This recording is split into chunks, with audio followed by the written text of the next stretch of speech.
Сәлеметсіздер мен Ахметжан Еркенұр. Мен бүгін сіздерге қобдиша жасаудың жаңа тәсілін үйретпекпін. Қазіргі қыздар есейгеннен кейін қуыршақтары қараусыз қалады. Ал сіңлілеріміздің қуыршақтары аяқтары бүлініп сынып жатыр. Қазір мен сіздерге осы сынған қуыршақтарға екінші өмір сыйлауды көрсетпекпін. Сынған қуыршаққа екінші өмір сыйлау үшін мына төмендегі заттар қажет. Бұл төмендегі заттарды дүкеннен сатып алмай-ақ, үйдегі заттармен тамаша лайфхак көрсетемін. Ең алдымен бізге осындай картон қағаз қажет. Бұл картон қағаздан өзімізге керекті бұйым бөлшектерді жасап аламыз. Мінекей өзімізге керекті бұйым бөлшектерімізді алып алдық. Бұл біздің қобдишамыздың төменгі бөлігі. Бұл біздің және алған бұйым бөлшектеріміздің жоғарғы бөлігі. Бұл қуыршаққа қарап тұрсақ, аяғы жоқ. Бұл қуыршақты біз лақтырмай, екінші өмір сыйладық. Және де бұл қуыршақтың жоғарғы бөлігін осы қобдишаға қолдандық. Жәнегі дайын болған қобдишамыздың төменгі бөлігін түрлі түсті қағаздармен сәндедік. Енді жәнегі қобдишамыздың сыртын осындай қатты матамен қаптап алайық. Мінекей өзімізге қажетті бөлігін қиып алдық.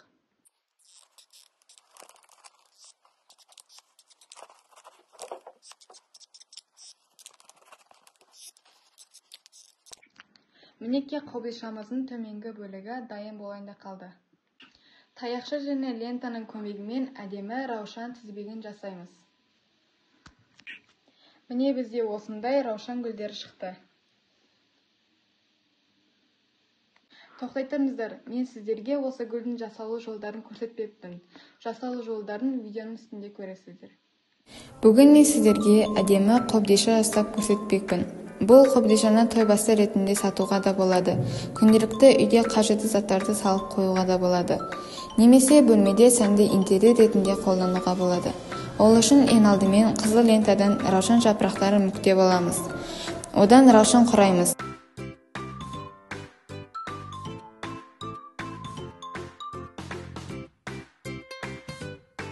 Енді осы раушан гүлдерімізді қобдишаның төменгі бөлігіне жабыстырамыз.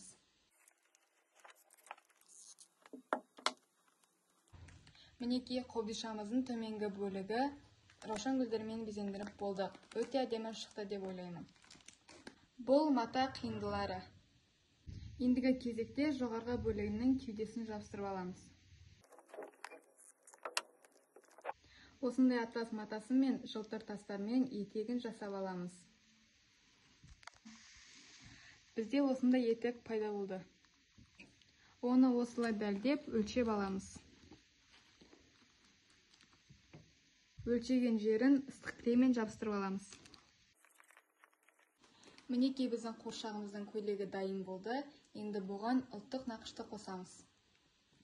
Ол үшін бізге осындай маталар қажет. Мінекей бізде осындай белдемше дайын болды.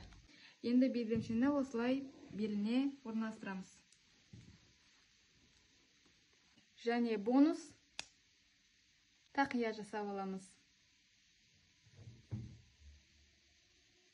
Алдымен тақияны кигізбей тұрып, осындай тоқыма жіптен шаш жасап аламыз. Міне шашымызда дайын болып қалды. Енді бұған тақиямызды кигіземіз.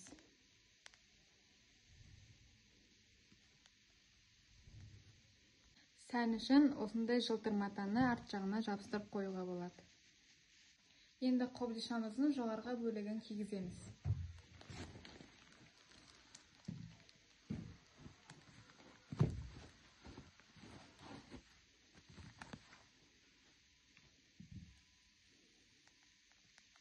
Ең қымбат сыйлық ол адам өз қолынан жасалған сыйлық. Бұл қобдишаны біз өзіміздің сіңлілерімізге, құрбыларымызға сыйлауға болады.